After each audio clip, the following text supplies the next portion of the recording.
In the year 1066, the fate of an entire kingdom balanced on the edge of a sword. One man born a bastard in Normandy would rise against impossible odds to rewrite the destiny of England. William, a foreign duke with unshakable ambition, crossed a raging sea, not merely to win a crown, but to build a new world. His victory at Hastings was not just a conquest. It was the birth of modern Britain. With every castle he raised, every law he reached, and every enemy he crushed, William carved the foundations of the England we know today. This is the story of the warrior who transformed chaos into a kingdom, fear into obedience, and rebellion into empire.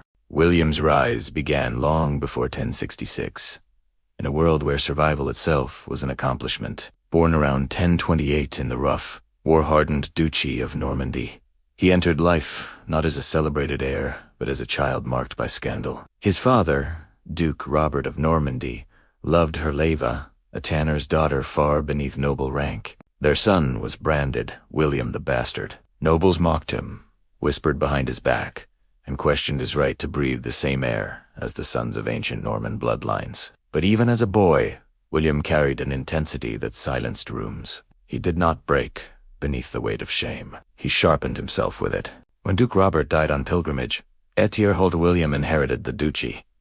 Normandy erupted instantly. Barons fought for control. Castles burned. Assassins hunted the child duke, slipping into chambers at night, poisoning food, ambushing his guardians. Moritan, once loyal protectors, died blocking doorways with their own bodies, so William could flee into the darkness. His childhood became a battlefield, yet he survived every attempt.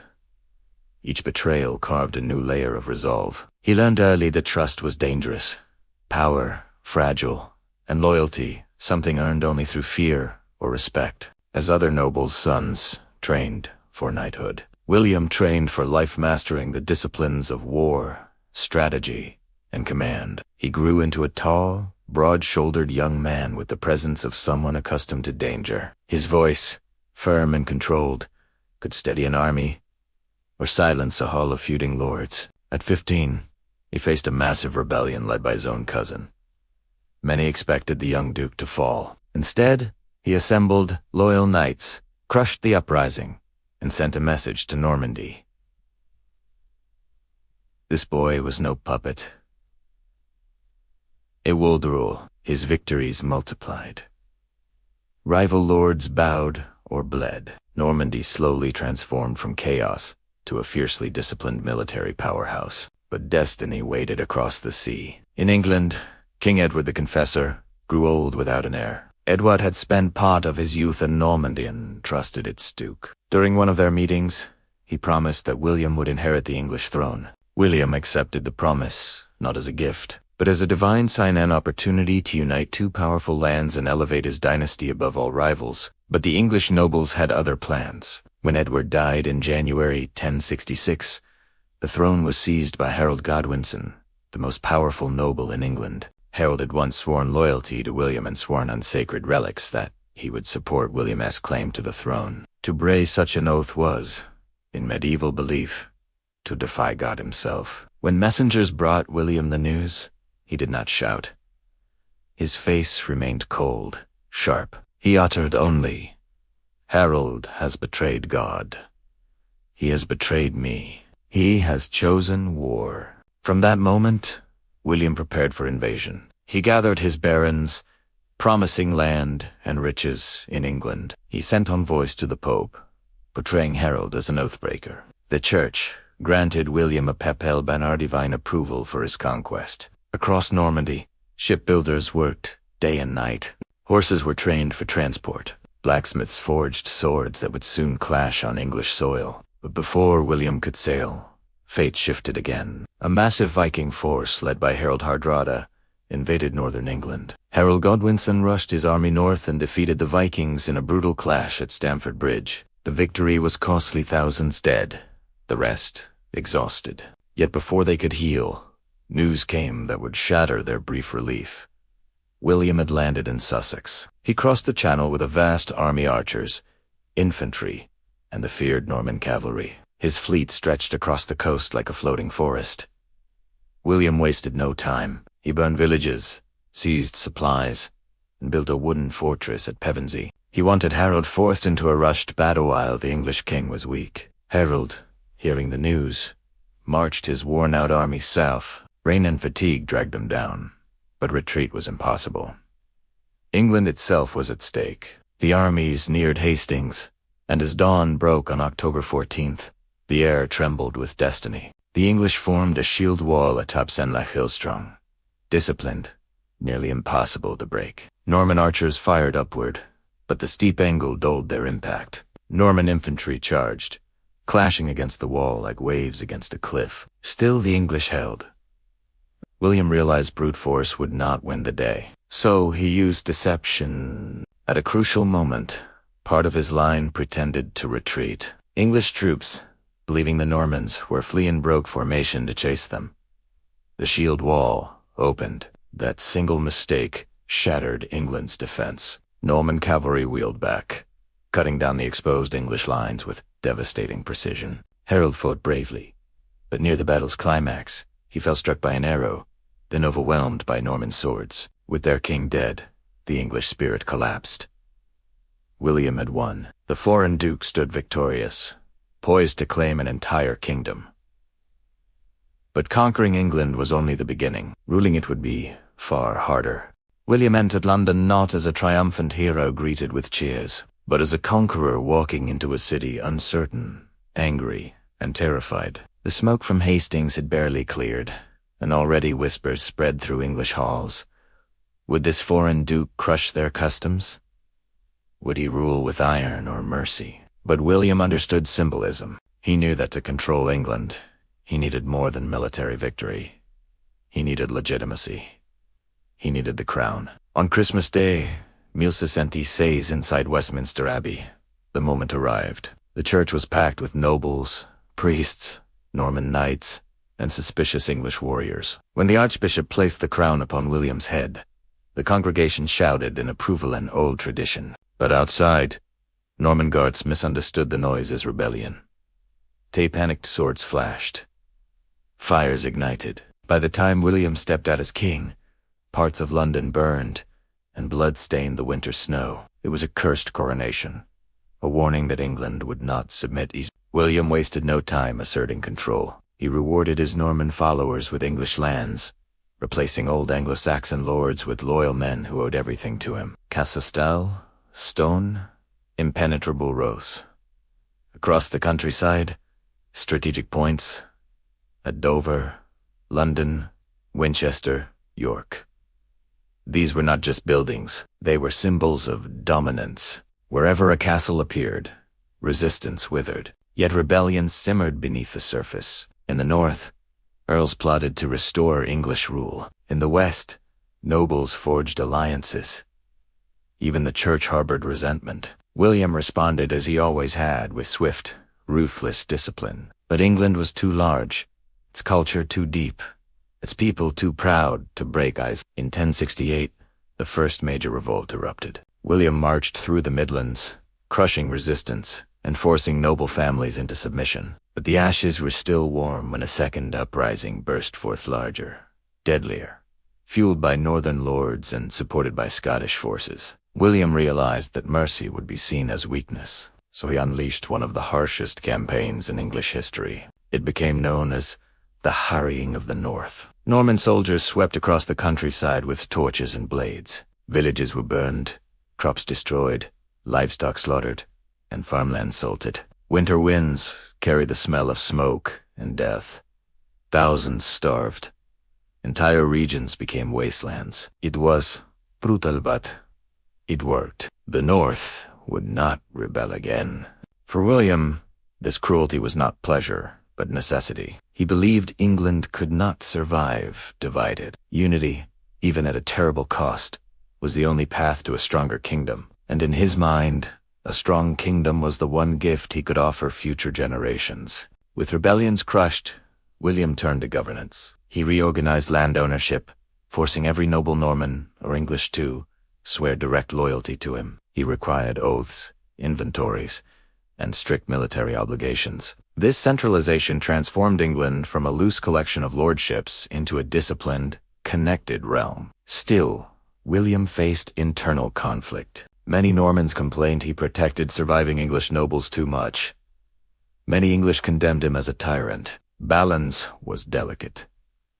William had always lived between worlds, half aristocrat, half outcast. Now he walked another line.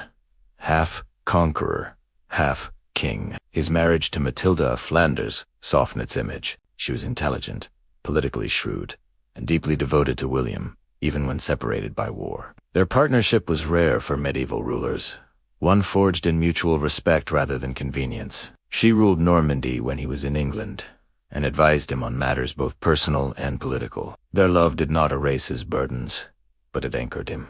In time, William sought to understand the land he now ruled. He wanted to know every village, every family, every acre of field. In 1085, he ordered the creation of a massive survey, unlike anything Europe had ever seen. The result became the Domesday Book, a meticulous record of England's wealth, population, and landholdings. Nothing escaped its pages.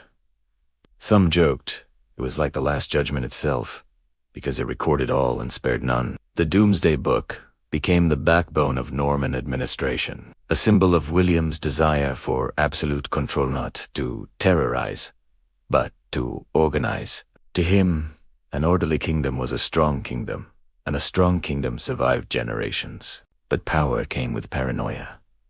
Plots arose. Trusted allies questioned decisions. His sons fought among themselves for favoritism. Even his later years were marked by war in Normandy, in Maine, along the French border, constant conflict to defend his vast territories. As he aged, William grew heavier, slower, but never less determined. He had forged England with fire and blood, reshaping its politics, language, architecture, and future. Yet deep within him lingered the boy who had survived assassins, rebellion, and mockery.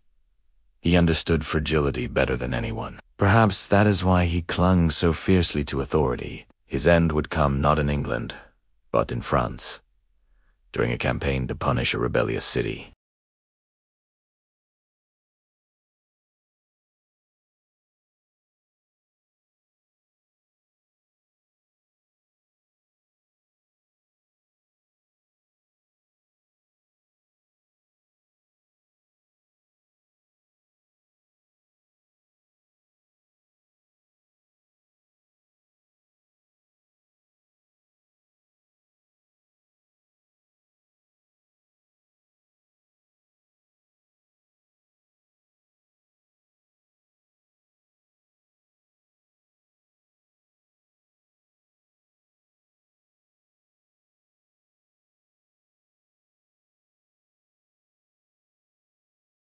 William's death did not silence the forces he had set into motion. In his lifetime, he held Normandy and England together by sheer force of will. But now, with his last breath fading in the monastery chamber, the unity he had forged began to crack like an overstressed shield. The king's body had not yet cooled when the struggle for his legacy began. His eldest son, Robert Courteau, inherited Normandy by right of birth, by long expectation, and by his father's reluctant promise. But Robert was no William. Charming, generous, and endlessly reckless.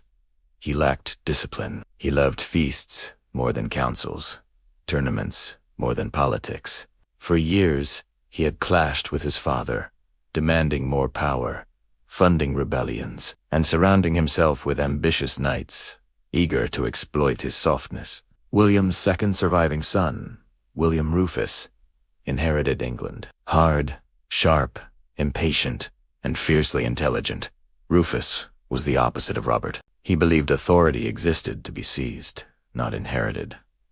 Where Robert hesitated, Rufus acted. Where Robert sought friends, Rufus sought command. The division of power between the brothers was a fragile arrangement, one their father had always feared. Normandy and England were now two lands with two rulers, but still tied by blood and ambition. The barons who owned lands on both sides of the Channel were caught in a dangerous tangle of loyalties, and in that tangled space, rebellion found fertile soil. Within months of William's burial, England trembled again. Norman barons conspired to unite the duchy and kingdom under one ruler, Robert. They believed England should answer to Normandy, not the other way around. And they knew Robert, with his soft heart and pliable nature, would grant them greater freedom than the iron rule of William Rufus.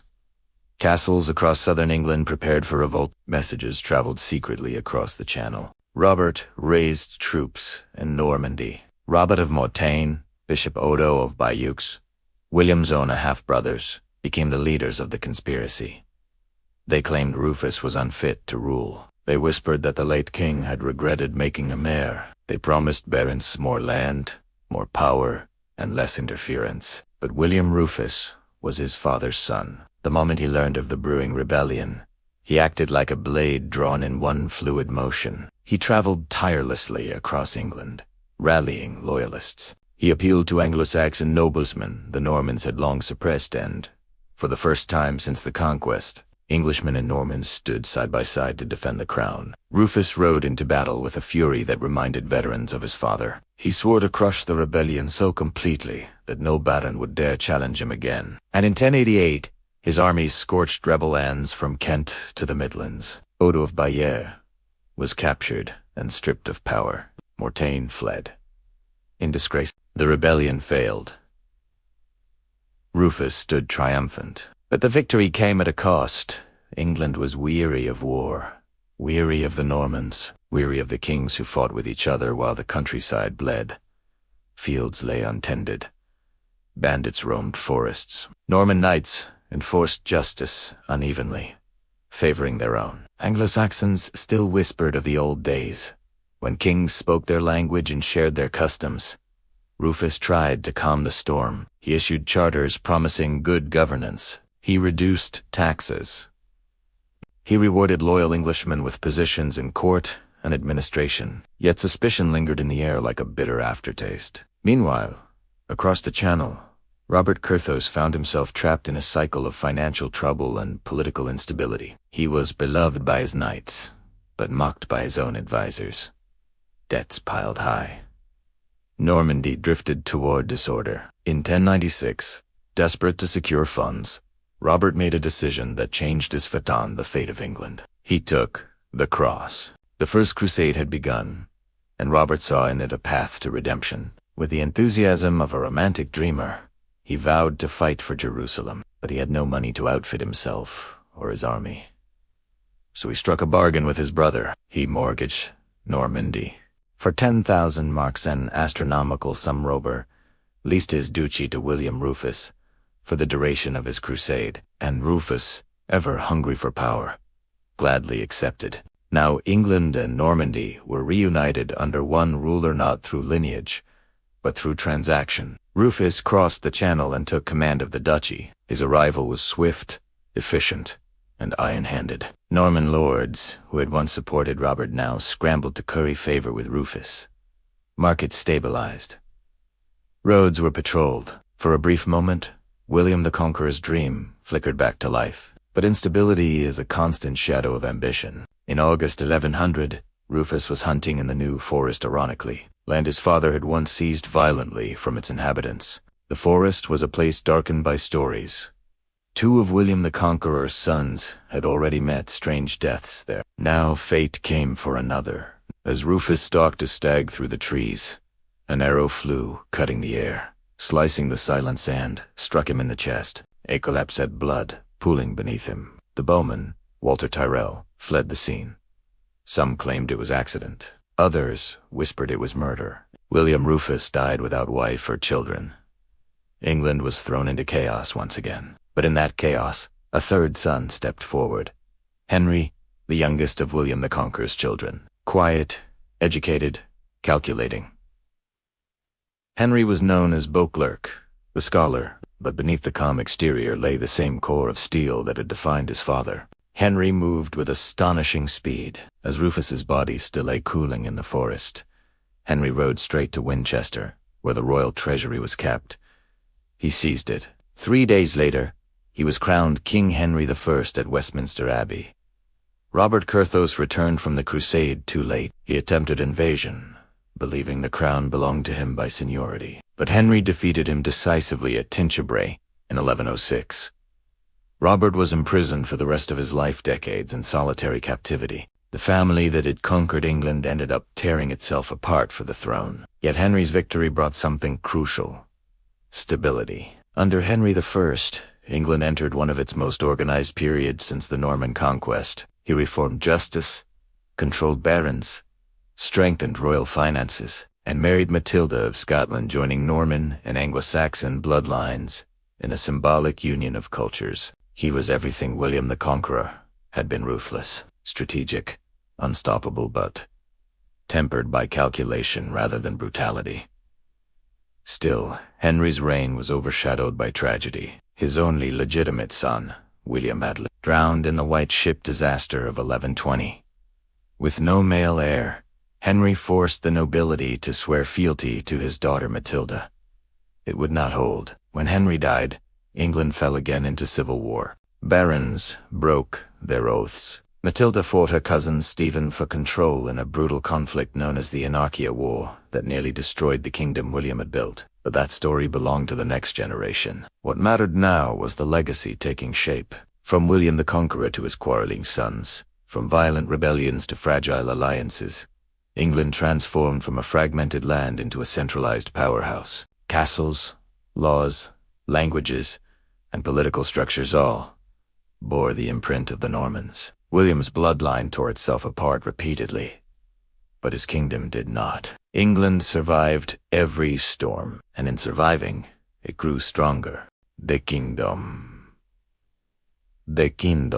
William the Conqueror had carved from blood and smoke, stood shaken as Henry I, the last son of the Conqueror, retook the throne. His reign began with speed, decisiveness, and cold calculation. He had seized the treasury, defeated his brother, and imprisoned him for life. But power never rests easy in England, and though Henry restored order, he could not escape a shadow that haunted every Norman king: succession. England had known nothing but battles for crowns since 1066. And now Henry faced a crisis that would drag the realm once more to the brink of collapse. His only legitimate son, William Adelin, had been groomed from birth to rule both England and Normandy. He was bold, educated, respected by nobles. Henry had spent years securing fealty from barons, training the boy, building alliances. But destiny, cruel and unpredictable, intervened on a cold November night in 1120. The White Ship set sail from Barfla, carrying the finest young nobles of England and Normandy. Wine flowed freely. Laughter echoed across the deck. The crew, drunk and eager to impress, pushed the ship too hard. In the darkness, the vessel struck a submerged rock. Water roared in. Screams filled the night as the ship capsized. William Adelin droned along with nearly 300 nobles. When the news reached King Henry, the old warrior's heart finally cracked.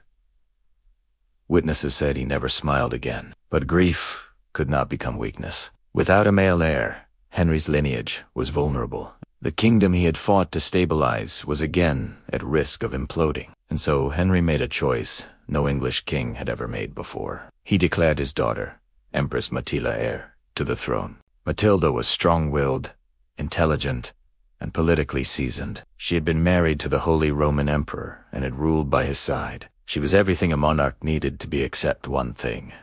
She was a woman in a world ruled by men who feared women as authority more than enemy swords. But Henry forced his barons to swear. Once, twice, 3 times they pledged loyalty. "We will serve Matilda as our queen."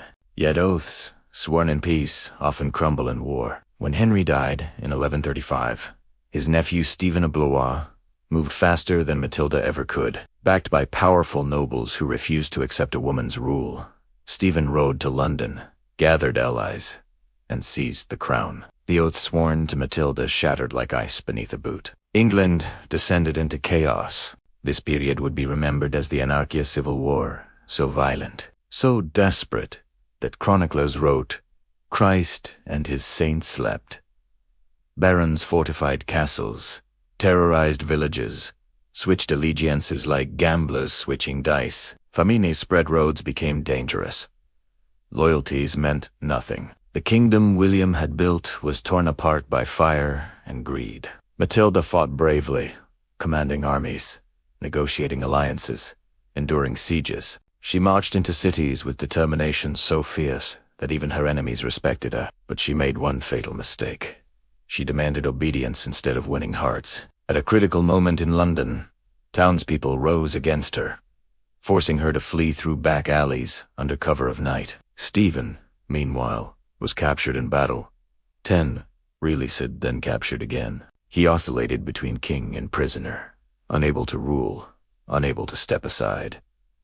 England had two monarchs and no monarchy. Yet from the chaos, a new figure emerged: Matilda's son, Henry VIII. Barely a teenager, he inherited not only his mother's claim but also the iron resolve of his Norman ancestors. He crossed and recrossed the Channel, gathering knights loyal not to Stephen or Matilda, but to a future that could unite England again. Henry fought with a combination of daring and diplomacy. He did not waste time punishing barons who rebelled. He offered them security, stability, and a place in a restored kingdom. His charisma pulled loyalty from unlikely places. Even Stephen, exhausted by years of war, recognized the inevitable. In 1153, a treaty was forged. Stephen would remain king until his death. Henry would succeed him. The war ended not with a final battle, but with an agreement, a rare moment of peace in a century defined by conquest and rebellion. When Stephen died the following year, Henry VIII became King Henry II, the first Plantagenet king of England. With him, a new dynasty rose from the blood-soaked ruins left behind by the sons of the Conqueror. Henry II was everything England needed: a ruler with energy like wildfire and intelligence like a honed blade. He restored law, crushed rebellious barons, built an efficient government, and brought peace to a kingdom bleeding from decades of turmoil. He married Eleanor of Aquitaine, the most powerful woman in Europe, merging lands from the Pyrenees to the Scottish border. Under Henry II, the royal family became more than conquerors. They became governors. But peace did not last long. The Norman blood ran hot in Henry's veins, and that same fire burned in his sons. Henry II's reign was marked by internal conflicts. Rebellions by his wife, betrayals by his sons Richard, Geoffrey, and John Wars against France, and the infamous murder of Archbishop Thomas Becket, which stained his reign forever. Yet Henry II accomplished something extraordinary. He rebuilt England stronger than ever. His legal reforms shaped the very foundation of English common law. His administration modernized governance. His conflicts, took tragique, forced the monarchy to adapt and evolve. The Norman dynasty, born in conquest, had matured into a structured royal institution. Bike in France and the dusty, dark cell where Robert Curthose, Conqueror's eldest son, still lived in captivity. The echoes of England's transformation never reached him. The prince who might have been king died an old, forgotten prisoner. His jailers barely remembered why he had been imprisoned. His legacy was overshadowed by the sons who defeated him. Yet Robert was one of the last living links to the turbulent years after 1066, when England was shaped not by diplomacy or law, but by swords, loyalty, and survival. As Henry II brought peace, Europe looked once again at England not as a conquered land, but as a rising power. Castles, built by William, stood stronger than ever. Laws refined by Henry I endured, and the crown, though battered, still commanded obedience. The Norman dynasty had survived its own violent beginning, its civil wars, its rebellions, its tragedies. But the story was far from over. Ahead waited the reign of some of England's most iconic rulers. Richard the Lionheart, John Lackland, the birth of the Magna Carta, and the shaping of royal power that would echo into the modern era. The empire William had forged with fire was becoming an empire ruled by systems, not swords, though steel would always wait in the shadows. William sat on the throne of England, but England did not sit quietly beneath him. The crown he had taken at Hastings was not made of gold alone. It was forged from rebellion, fear, and the smoldering resentment of a conquered people. William knew this, and he understood that to keep his empire, he would need not just strength, he would need absolute control. The North erupts.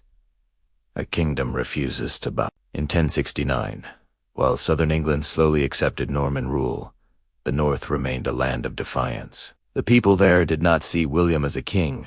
They saw him as a foreign invader. Behind the quiet streets and snow-covered hills of Yorkshire, rebellion was brewing. Noble families who had lost everything to William's land seizures began planning a revolt. They found allies in Scotland, Denmark, and among the last surviving English nobles. When the rebellion finally erupted, it spread like wildfire. Whole towns rose up, swearing they would rather die as Englishmen than live under Norman rule. Castles loyal to William were besieged. Messengers were ambushed on lonely roads. Norman soldiers were found dead in rivers, their armor glowing beneath cold currents. And at the heart of it all, a single message echoed across the north: drive out the usurper. William's wrath unleashed. William rode north with an army hardened by years of war. He warned his commanders, no mercy. England must fear me more than they fear rebellion. The campaign that followed became one of the darkest chapters in British history. The harrying of the north. Norman troops burned villages to the ground. They salted fields so nothing could grow. Livestock was slaughtered, grain stores destroyed. Winter came early that year, and starvation swept through the region. Chroniclers wrote that corpses lined the roads so thickly one could walk a mile without touching the ground. William did not shy away from the horror he unleashed. To him, this devastation was a brutal necessity, a message etched into the land itself. When spring arrived, the rebellion was dead, and so were tens of thousands of innocents. But England was quiet. For the first time, truly quiet. The rise of the Norman order, with the North subdued, William could finally reshape England in his own vision. He began replacing Anglo-Saxon lords with Norman barons loyal to him alone. Lands that had belonged to English families for centuries were handed to foreign knights. Massive stone castles, Norman style, towering, impenetrable, sprang up across the countryside. These fortresses were not just buildings. They were symbols. Norman power is permanent. Norman rule is absolute. To the English people, the old world was gone forever. Their laws changed. Their language changed.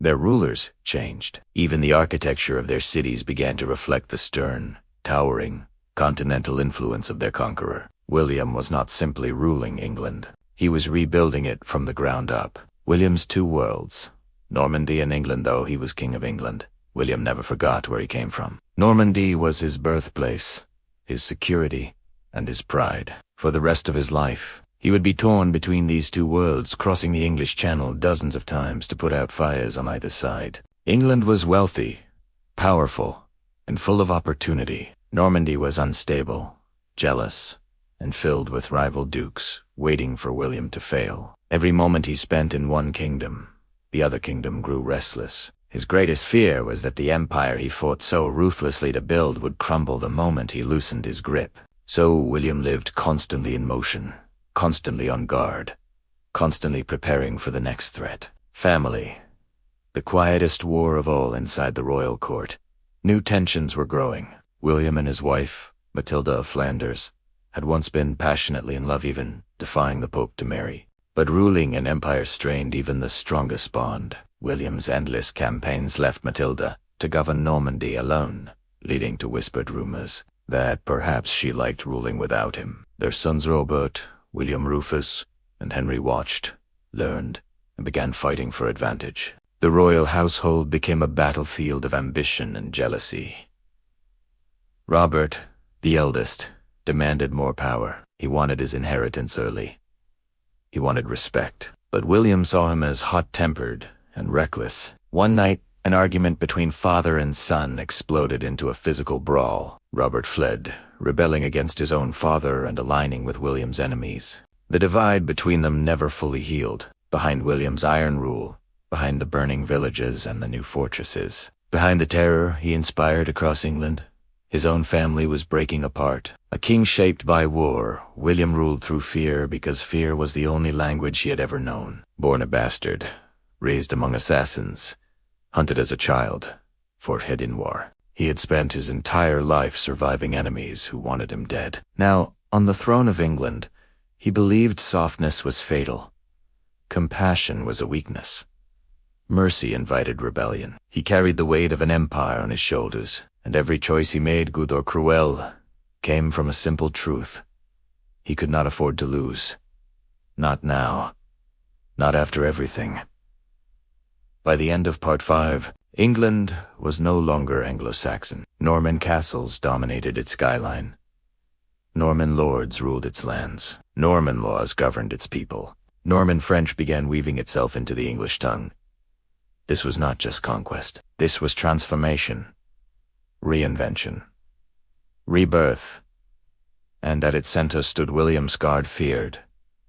Determined, a man who believed destiny was something you seized with blood and fire. When the fires of rebellion finally settled, William faced a new challenge, something no sword could conquer. He needed to understand the kingdom he ruled. A land could be crushed into submission through force. Yeah, but to govern it, to tax it, to truly hold it, a king had to know every village, every farm, every acre of land, and every family who lived upon it. Most conquerors never bothered. William was not most conquerors. He wanted knowledge. He wanted order. He wanted control so complete that no rival, no rebellion, no hidden noble could ever threaten his throne again. And so, William ordered a project that had never been attempted in Europe before. A full survey of an entire nation. The result would become one of the most important documents in English history. The Doomsday Book. The birth of a revolutionary idea. The year was 1085. William gathered his barons, bishops, sheriffs, and scribes. The whole fell silent as he announced his plan. I wish to know every man who holds land in my kingdom, who holds it from him, and what it is worth. Gasps rippled through the crowd. Nothing like this had ever been done. It was said that the English people were terrified when they heard the news. Some believed this record was being made for judgment, that William wanted to know every soul in his kingdom so he could control their fate. Thus came the whispered nickname, the Book of Doom, a kingdom counted, line by line. Thousands of royal commissioners rode across England, visiting every shire, every town, every farmstead. They asked questions that reached into the deepest corners of English society. Who owns this land? How many animals graze here? How many mills, fisheries, plows? How many men live here? How much did it produce under King Edward? How much does it produce now? Nothing was too small to record. A single goat was noted. A half-acre of meadow was measured. A widow's cottage was written down next to a baron's castle. For the first time, England was being mapped not in drawings, but in words and numbers. The Doomsday Book turned the vast, unruly kingdom William had conquered into something clear, organized, and manageable. It told him who had power, and who had too much power, who was loyal, and who was dangerous. It became a weapon more effective than any army. Reforming the land, feudal England takes shape armed with this knowledge. William began to reshape his kingdom even further. He introduced a system that would define England for centuries.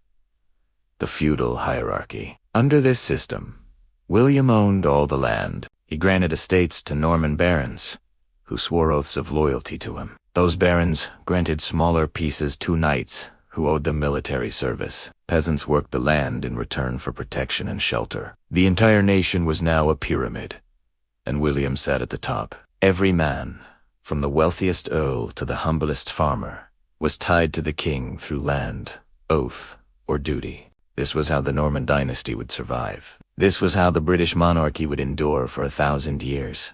Not just through conquest, but through structure and law. A New England rises from stone. William knew symbols of power were just as important as actual power. So he built something England had never seen before. Massive stone fortresses. Among them, the Tower of London.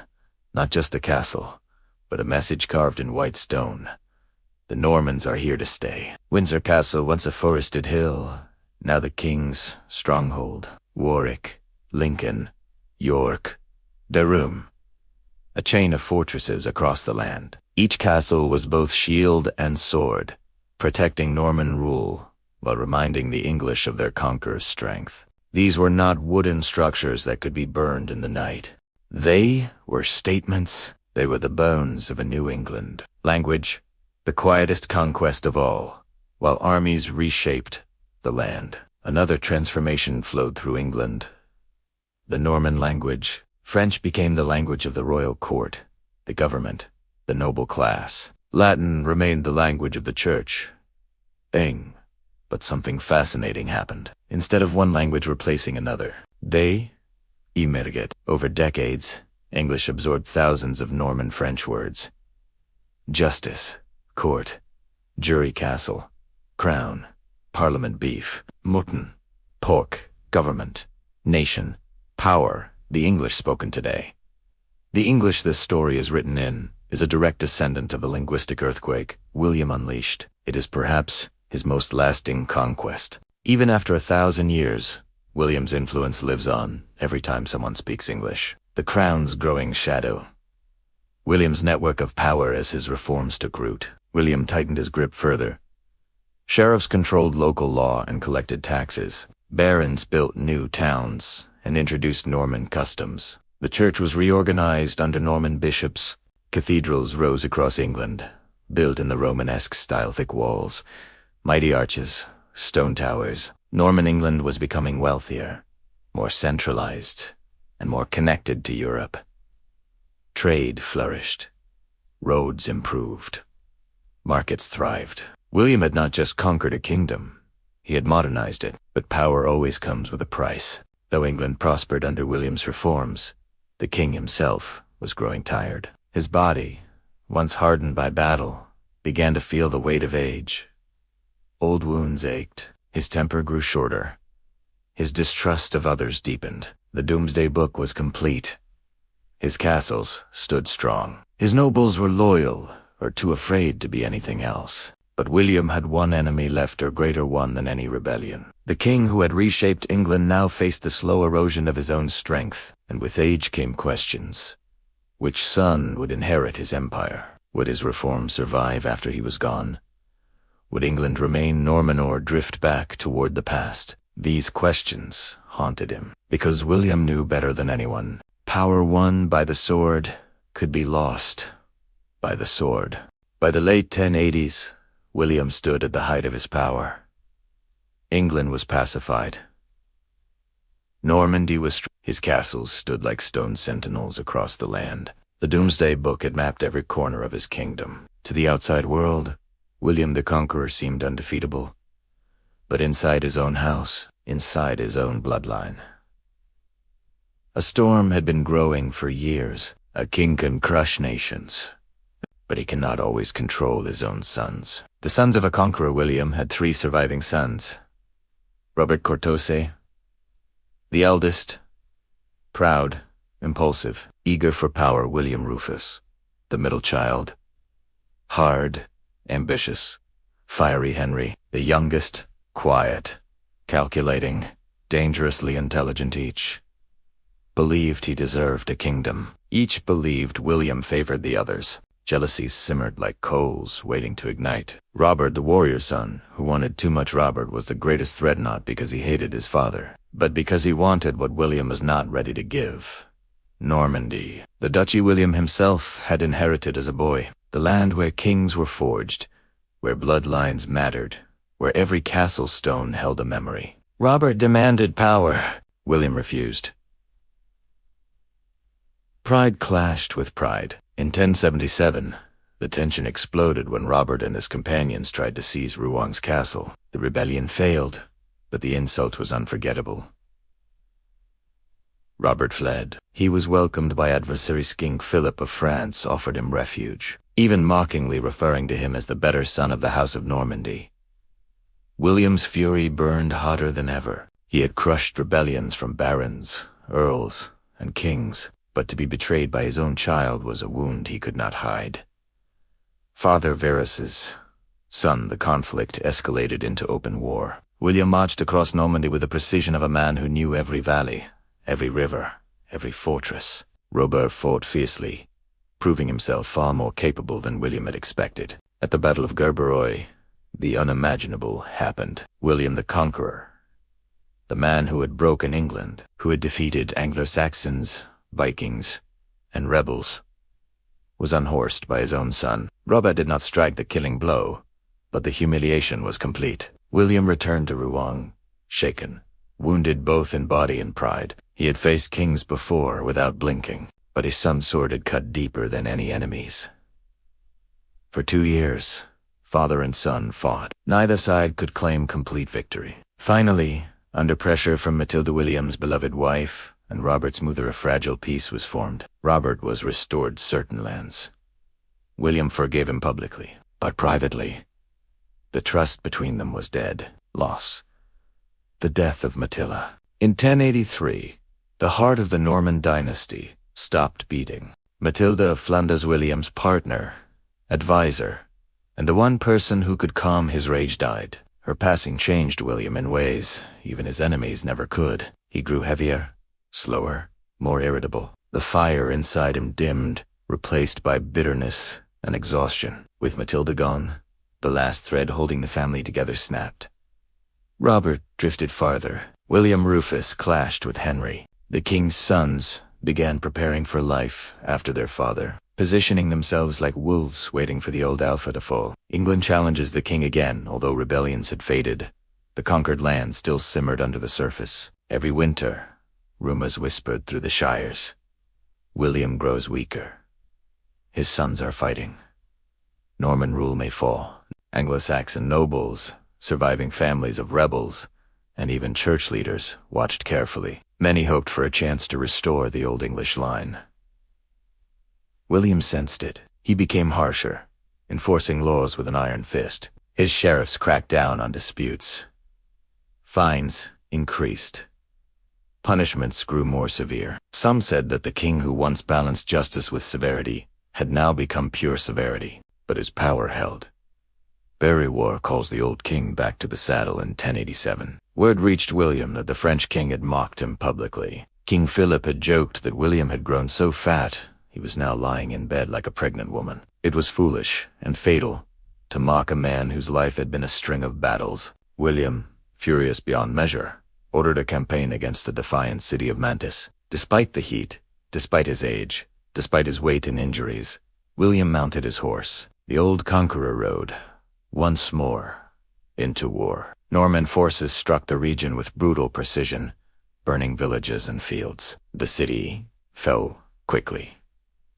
But as William rode through the smoldering ruins, his horse stumbled. The king lurched forward, and the hard iron pommel of his saddle slammed into his abdomen. The pain was immediate, sharp, and deadly. He was carried to the monastery of St. Gervas, where monks laid him in a small chamber that smelled of incense and damp stone. There, William the Conqueror, King of England, Duke of Normandy, terror of rebels and armies, began to die. A kingdom divided before his death. As he lay dying, William realized the greatest threat to his legacy was not England, nor Normandy, nor France. It was his own family. Robert still expected Normandy. William Rufus wanted England. Henry wanted everything his brothers didn't take. The old king tried to divide his power to prevent war, but in doing so, he guaranteed it. Robert received Normandy. William Rufus received England. Henry received money but no land. The seeds of future civil war were planted in that monastery room. A king faces judgment on his final night. William confessed his sins. The villages burned, the rebellions crushed, the brutality he believed necessary for order. He admitted that he had ruled with harshness, but said he had acted for the stability of his realms. When dawn broke, he whispered his last prayer and died. The king, who had once reshaped England with fire and steel, left the world quietly, with no sword in his hand and no crown on his head. But his death did not bring peace. It opened the gates to chaos. William's death sent a tremor across Western Europe. Church bells tolled through Normandy's valleys, and in England, news traveled from castle to village, whispered in fear and uncertainty. The conqueror was gone, and yet the world he built remained an immense, unshakable structure forged through 3 decades of iron-willed rule. But the true measure of his legacy was not found in the mourning crowds or the chaotic succession that followed. It lived in the bones of England itself. For before William, England had been a fractured land, a kingdom of competing earls, inconsistent laws, scattered armies, and regional loyalties. After William, England became something it had never been before, a unified, centralized, disciplined state. a kingdom strong enough to survive centuries of invasion, rebellion, war, plague, and political upheaval. It is no exaggeration to say that the modern British nation traces its foundations to the decisions, battles, and obsessions of William the Conqueror. A new language, a new identity. The Normans brought with them a wave of transformation that reshaped every layer of society. French-speaking nobles filled the royal court, and Latin-dominated administration. Anglo-Saxon speech blended slowly with Norman French, forging a new hybrid tongue, the earliest ancestor of modern English. The words of kings and law, court, crown, justice, government, noble, were Norman. The heartbeat of the common folk hearth, earth, child, love, was Anglo-Saxon. This fusion created a language flexible enough to write Shakespeare, command empires, and shape the modern world. Without William's conquest, English would never have become English as we know it. The Norman castles, stone shadows of power wherever William went. He left stone behind. Towering structures like the White Tower in London rose as monuments to authority, places where royal will became immovable reality. These castles changed warfare, law, and society, dominating landscapes and controlling populations with their constant, looming presence. A Saxon rebellion could be raised in days, but no rebellion could take a Norman castle easily. The chain of fortresses William built became the backbone of inland defense for centuries. Even today, they stand as reminders of the king who refused to let England fall into chaos. The Doomsday Book, a kingdom measured William's. Doomsday Survey was an act of administrative brilliance, rarely matched in medieval Europe. It catalogued every village, every field, every mill, every lord, every tenant, every tax. Every animal, nothing escaped its ink. It allowed William to collect taxes with mathematical precision, to deploy soldiers strategically, and to crush corruption within the nobility. It turned England into one of the best-governed kingdoms of its time. More importantly, it ensured the king knew more about the land than any lord, a radical idea that shifted power permanently toward the monarchy. Centuries later, judges, historians, and monarchs would still consult the Doomsday Book, treating it as a near-sacred record. The royal line that endured William's sons would fight bitterly. Civil wars would erupt. Normandy would eventually slip from English hands. But the monarchy he rebuilt did not fall. His descendants would sit on the English throne for centuries. Henry I, Henry II, Richard the Lionheart King, John the entire Plantagenet dynasty, the Tudors, the Stuarts, the Hanoverians, and ultimately, the modern Windsors. The unbroken line of English, later British, monarchs. The most enduring royal family in Europe owes its survival to the systems William established. Even now, coronations follow traditions shaped by him. Royal power, though transformed over time, still rests on the foundation he laid. A ruthless peace, William's rule was built on a brutal truth. He believed that order was worth any cost. His methods were harsh. The harrying of the North, forced land seizures, suppression of rebellion.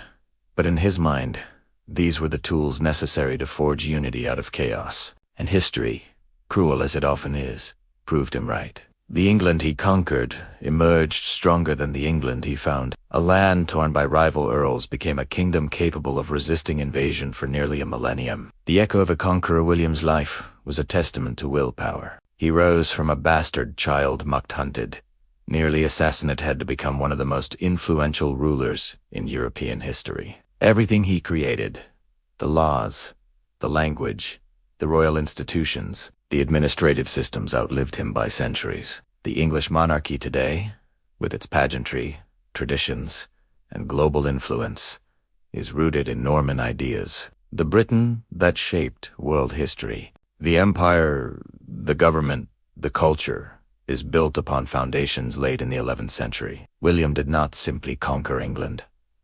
He rebuilt it, and in doing so, he ensured that his name would be remembered not merely as a man, but as a force.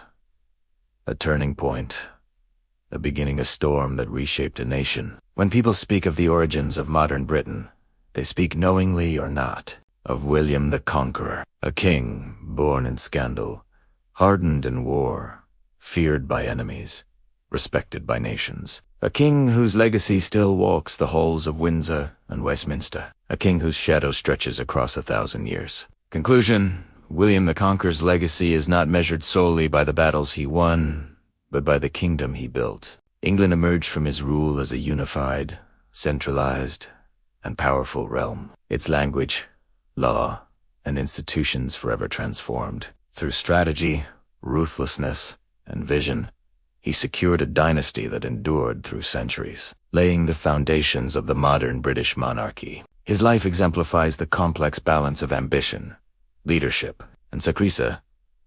Reminder that the shaping of history often comes at the highest cost, yet can echo across a millennium.